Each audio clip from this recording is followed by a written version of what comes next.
Scott Burnside, ESPN, NHL, joins me here on the Sports Bash 97.3 ESPN with Flyers Capitals Thursday night. The NHL Playoffs start tomorrow.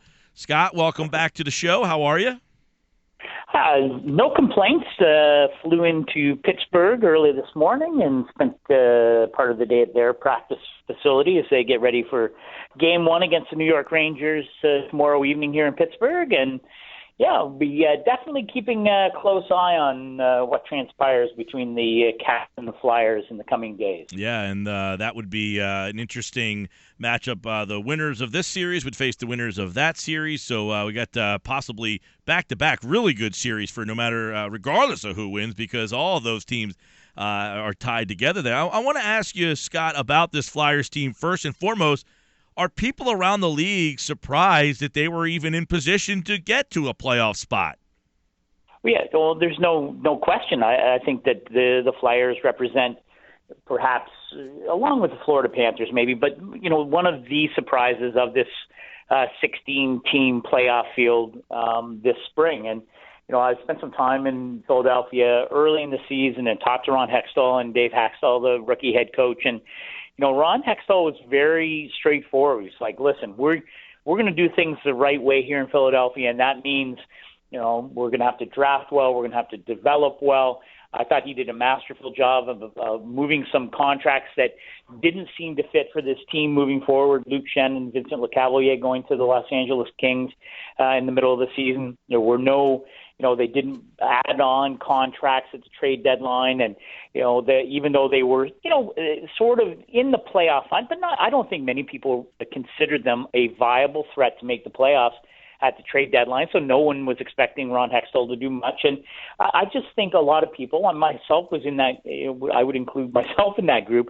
I thought at some point they would just sort of fade away. That they would have, they would play well enough to be in the hunt, but then when push came to shove after the trade deadline, that they would fade out of the picture, and it simply didn't happen. And they play so well defensively. Shane Gostisbehere, the terrific young defenseman, was a huge part of that, but timely offense and good goaltending from Steve Mason, and Michael Neuvirth played very, very well in a secondary role in goal, and they just wouldn't take no for an answer. And I think it's a great testament to Ron Hextall and his decision to hire Dave Haxtell out of the University of North Dakota. I mean, a lot of people were like, really? That doesn't look like a Flyers head coach. And it has all come together very nicely, although they play, in my mind, the best team in hockey. So an uphill struggle ahead for the Flyers. Scott Burnside with us here. You kind of touched on a couple of things, but as you mentioned, a lot of people thought this team might just kind of fade away. Why are they here? How did they get to a level where they were one of the best teams in hockey down the stretch? I mean, there was a stretch there where they were just winning, it seemed like night in and night out, which they were going toe-to-toe with Pittsburgh in March there until they actually faced Pittsburgh a couple of times. But they were one of the best teams in the league in the month of March. Yeah, no, there was a stretch there that allowed them to vault over some of the other teams that ultimately faded, whether it was Ottawa or New Jersey, certainly the Montreal Canadiens in a sort of a season-long swoon after losing Carey Price. But I just think it was, it's attention to detail. It's a team that buys in very much into what Dave Haxtall is selling in terms of the system and the scheme, and they play with good tempo. It was interesting, though, in the final days of the regular season. I mean, their schedule was really up. They lose an overtime game to Toronto, game they had to score late to actually get the loser's point in. And I wondered if maybe they'd hit the wall just in the final days of the regular season and whether they would, find it not be able to get over that final hump, but got a huge helping hand because the Bruins were very poor down the stretch. And the Flyers simply found a way. And I think, definitely Dave Haxtell deserves a lot of credit. I think you have to look at the leadership group. I think you have to look at Claude Giroux and his maturation as a leader there. And you think about the timely goals and points that he chipped in. For me, Wayne Simmons, I think everyone should know now that Wayne Simmons is a gamer, that he is the real deal. But scoring absolutely crucial goals for the Flyers down the stretch. So I think you have to look at that leadership group that just said, listen, we're not going to we're not going to take the foot off the gas, and we're not going to fade away, even though, people would, might have expected that's exactly what would have happened to the Flyers. So, really, it's one of the great stories, I think, of this NHL regular season. You mentioned a couple guys, Simmons specifically, also Braden Shen, who was a big part of that deal a couple of years ago. He was supposed to be the gem in that deal. Both Simmons and Shen both in the deal, and they have really elevated and put this team there. Is it because guys like Simmons and Shen hadn't stepped up in years past that people thought this Flyers team might be an also-ran this year? Well, I don't think you can look at those guys and maybe their lack of production. I think it's fair to say that Braden Shen has, his evolutionary curve has not been what the Flyers thought it was or what it would be when they brought him over. But he's really I think he has grown. He's, has become a professional NHL player. I think his work ethic is different maybe than it was in the past, and his contribution certainly in timely games down the stretch of, he's definitely part of that group that has stepped forward. I think in the past, though, when you looked at this Flyer team, they sort of got caught betwixt and between it. They weren't particularly mobile along the blue line. They weren't very dynamic on the back end, and I know that Ron Hextall that was one of the things that he was looking at doing. He had to upgrade the defense. It's hard to do that on the fly. You don't just get good defensemen from other teams, so you have to draft and develop. You have to sign the proper, whether it's a collegiate free agent or whatever. You have to do due diligence in bringing young defensemen into your pipeline, and I think we're starting to see that with this Flyer team. It's we're still at the very sort of base of that curve where Ron Hextall wants his team to get to, but I think that we're much further along that curve than we could have anticipated at the start of this year. And it's going to be this first round series against Washington is going to be fascinating, and they are overmatched. But I think it's and if I know Barry Trotz, that he's driving into the Capitals every hour now. Do not take this team lightly because they are a team that works exceptionally hard, and hard work can carry you a long way in a playoff series. So I think a lot of people are going to be watching this series, wondering what the Flyers are going to bring to the table and how the Capitals will respond to it. Scott Burnside with us, ESPN NHL. We know it also makes teams very difficult to beat in the playoffs, and that's the goaltender. It's interesting because here locally, Scott, we would be asking almost weekly, Neuwirth or Mason, and it looked like Neuwirth had taken the job, and then Mason kind of took it back, and then Neuwirth got hurt, and Mason's played great. Now Neuwirth's back. Do the Flyers have a goalie, whether it be Mason or Neuwirth, that can go toe-to-toe with Holtby in this series? Are they equipped in net? Because we know that has been their shortcomings for many of these failures in the playoffs. Yeah, I don't know whether, that is going to be an element in this series that will be interesting to watch because, the Capitals were such an interesting team, having jumped out to such a huge lead and had accomplished so much so early. Braden Holtby ends up tying Martin Brodeur's regular season record for victories. He is, I believe, going to win the Vezina Trophy this year. So, needless to say, the Flyers' goaltending is going to have to, I think, in a perfect world, does Steve Mason or Michael Neuwirth, get the better of Braden Holtby? Sure, I think that's unlikely to happen, but I don't think it's that unlikely. I don't think it's asking too much that the Flyers' goaltending sort of saws off the equation. I mean, you can't be in a position where the Flyers are having to outscore Washington because they're giving up a bad goal or two every night. I mean, that series will be over in a heartbeat if the goaltending isn't up to par. But I think it can be, a position where it's not a detriment, where it is an level playing field. And if that's the case, and who knows, certainly Steve Mason will start. But, my guess is, given the experience with Michael Neuwirth, and now that he's back healthy, and how well he played and the comfort level that this team has with both goaltenders, it will be interesting if Steve Mason maybe falters a bit, how quickly Dave Haxtell might go to Michael Neuwirth.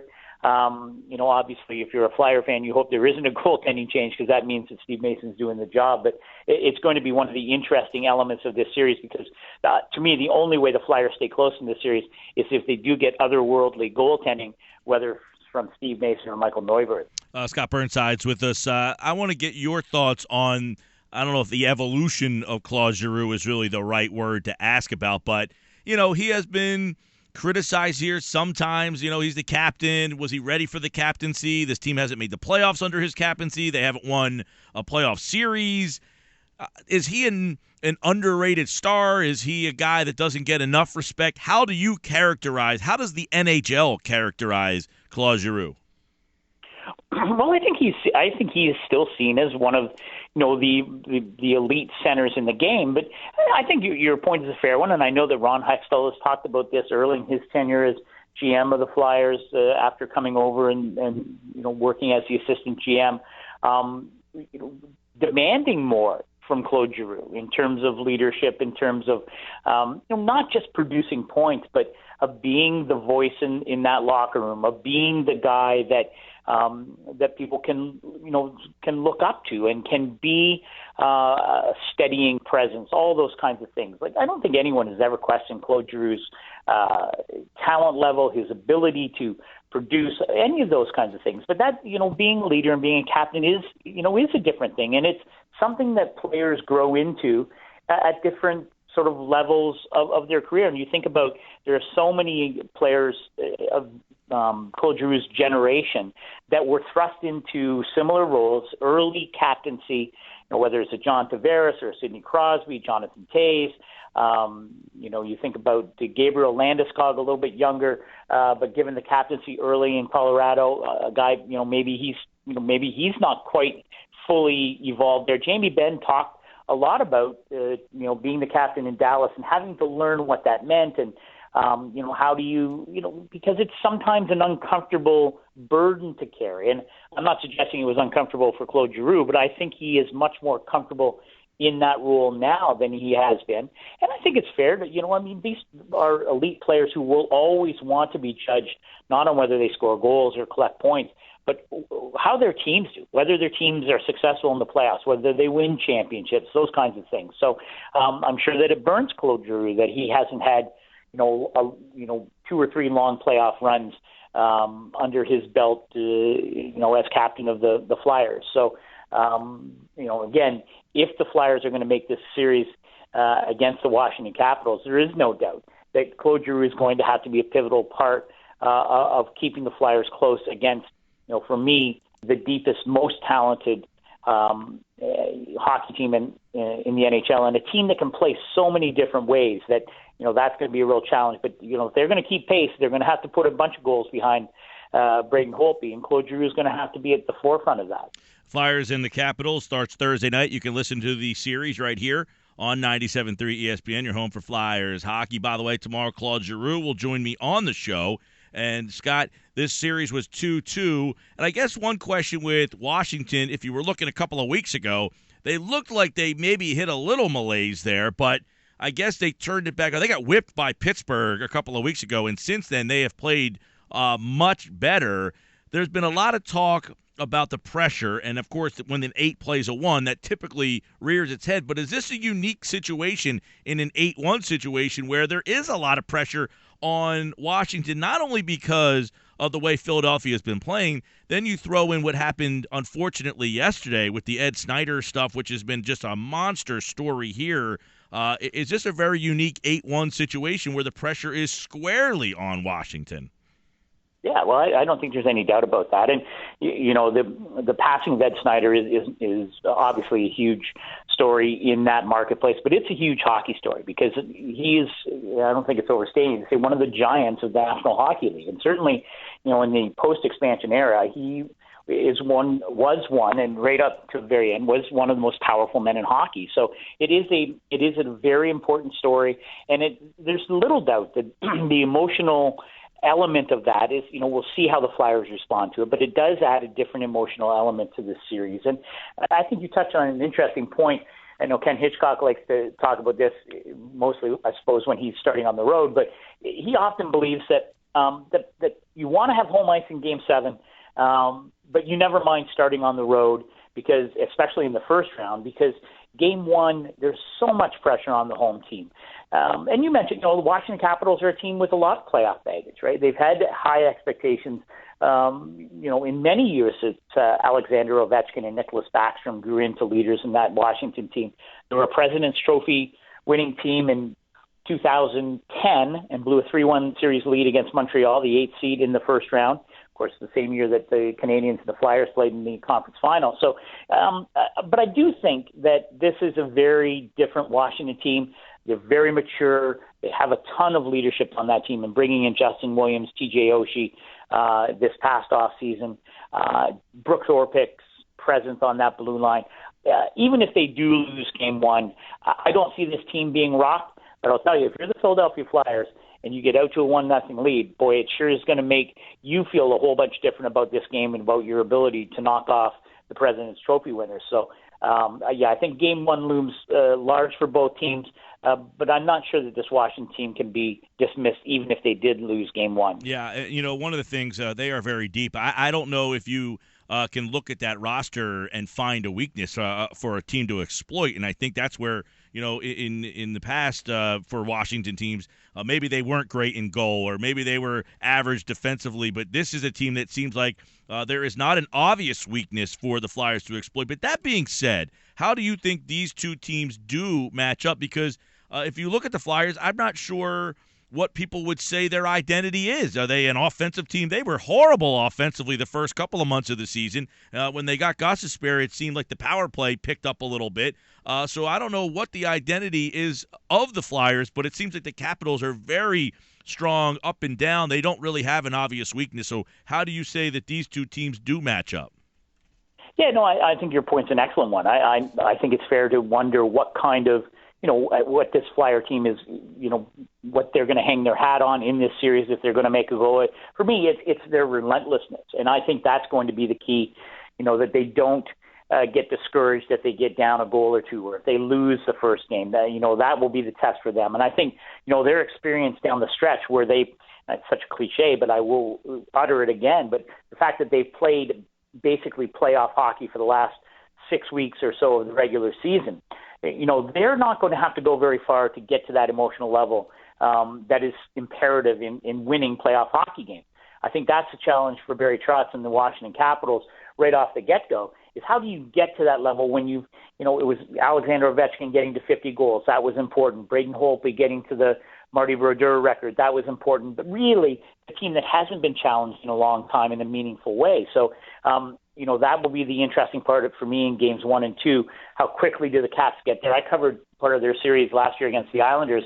They looked terrible in game 1, and they were not nearly as highly regarded as this team is, but came out very flat, rebounded, but it did take them 7 games to beat the Islanders. So I think that's, in terms of matchups, when you break it down, statistically and, with special teams, all those kinds of things, no one matches up particularly well with the Capitals. So that's just the reality. But that doesn't mean they are infallible. No team is. So for me, it's about the work ethic of the Flyers and their ability to get to an emotional level, that challenges the Capitals to meet it, especially early in the series, that I think will be part of the early narrative of this first round series. Yeah, and one of the interesting matchups, Scott, in this. When the Flyers make the playoffs, a lot of time you look for Couturier. Malkin and him have met many times through playoffs and also regular seasons. You wonder that Couturier-Ovechkin matchup there. And then Claude Giroux, he seemed like he had, when you watch these teams play in the regular season, he was double shifting a lot because of Couturier being out, and how that will change the narrative. Is Couturier one of those guys around hockey that is looked at as one of those shutdown defensive forwards in this league that could really change this series like he has in the past in series against Pittsburgh? Yeah, no, I think that's an excellent point. And that's I think there's a danger if you are, especially when you're the underdog team, that you try and tailor your game or your lineup too much to the favorite team. I mean, I'm sure Dave Haxtell wants his team to play their game. And now, how does that match up when you're trying to shut down Alexander Ovechkin and TJ Oshie and for me, Evgeny Kuznetsov might be, pure dollar value, might be the most entertaining player in the NHL. Justin Williams, and there's so much size and skill up and down that lineup. I think I don't know what Dave Haxtell's plans are, but I think you can't worry too much about, getting caught up in matchups and disrupting your own flow. I think you want to dictate as much as possible, the pace of the play and how you roll your lines and what the players you want on the ice to give you the best chance to score and have success, as opposed to maybe, reacting. So, of course, I'm not an NHL head coach. I only play one on TV. So it will be interesting to see, how Dave Haxtell, how he tries to negate the powerful lineup that the Caps have, while keeping his own sort of group in sync and getting Giroux and Simmons and Voracek and Schenn, getting those guys on the ice as often and in the kinds of situations that may be beneficial to them. It is a tightrope to walk, when you're trying to, balance the two, sort of the betwixt and the between of it. So. That's the Flyers and the Capitals view from Scott Burnside. We'll get your pick on that series in just a minute here. You are in Pittsburgh, and the Rangers, I think, a very entertaining series as well. Great goaltending in that series. Pittsburgh has played great as of late. They surpassed the Rangers down the stretch there. What kind of series are you anticipating there?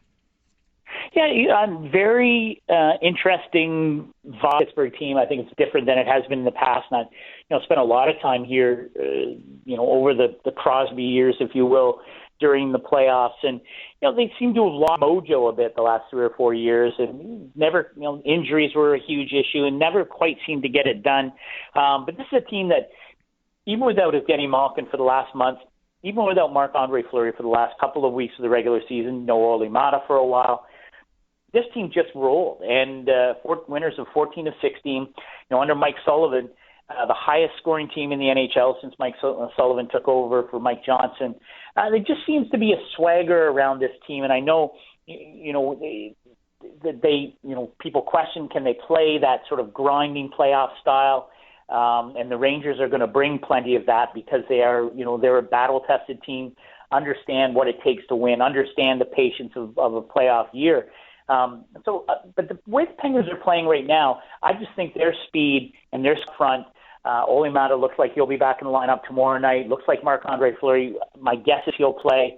No Malkin at practice today, so maybe a few days from him. But I just think their speed is going to be too much for a Ranger team to handle that has really struggled defensively at times. Ryan McDonagh likely missed the first part of this series with a hand injury. Dan Girardi hasn't played particularly well, and it puts a lot of pressure on Henrik Lundqvist. And I think he's going to have to be at his absolute best if the Rangers are going to win this series. But I think the Penguins' skill and speed may be just too much. So it would set up an interesting second-round matchup against either the Flyers or the Capitals, of course. No doubt. Detroit's playing Tampa, the Islanders in Florida. Do you think any of the favorites will fall in those two? No, I don't think people understand how good Florida is. Very balanced, lots of terrific young players up front there. And of course, the not so young Jaromir Jagr, he's the real, just a freak of nature, if you will, and what he's done in helping that Panther team to a division title. Roberto Luongo, I think, gives him a huge edge in goal with Jaroslav Halak out for the Islanders. And the Tampa-Detroit series is so hard to handicap because the Lightning are so banged up and don't know yet on Tyler Johnson. But if he's unable to go and join Steven Stamkos and Anton Strawman on the sidelines with injuries, that's a real kick to the Tampa Bay Lightning. Now, once again, I think they hold a significant edge in goal. Ben Bishop has been very, very good, Vezina Trophy worthy this year. Looks like Jimmy Howard likely start for Detroit, but between Jimmy Howard and Peter Mrazek, I'm not sure that they can stack up against what the Lightning will have with Ben Bishop. If they can, if Jimmy Howard or if it turns out to be Mrazek can get on a bit of a roll, these two teams played each other last year in the first round, went 7 games, and were it not for Ben Bishop, the Lightning would have lost. Instead of heading on to the Stanley Cup Finals. So this is likely to be close, and some emotion there and confusion, I guess, if you, depending on which quote from Pavel Datsyuk you read out of Detroit, that this could be his last playoff season in the NHL, but maybe it's not. So an interesting storyline to watch there in that series as well. No doubt. Scott Burnside's been our guest here looking at the NHL playoffs. They start tomorrow night. There's 3 games tomorrow, Detroit, Tampa, New York, Pittsburgh, Chicago, St. Louis. And then Thursday night, you got Philly and Washington right here on 97.3. And Thursday's great. 7, 8, 9:30, 10:30 starts. All staggered for you. And we'll have all the Flyers playoff coverage on Thursday. Scott Burnside, everybody here with some insight on Philly and Washington. Who are you going with? I've got the Capitals in 5. I'd have to go back and look. I think that's right. I've had the Capitals in 5. No disrespect to the Flyers. I just think the Capitals are I think they're going to be ready, and I think they're just going to be too big a handful for a Flyer team. Are they your pick to win it all? I've got the Ducks beating the Capitals in the Stanley Cup Final. So I'm a little Bruce Boudreau theme there, but I have the Ducks coming out of the difficult West and the Capitals coming to the finals for the first time since 1998. So, but I will tell you, historic predictions, you don't take many of them to the bank. So we'll see what happens. Scott Burnside, everybody. Scott, we appreciate your time. Yeah, anytime.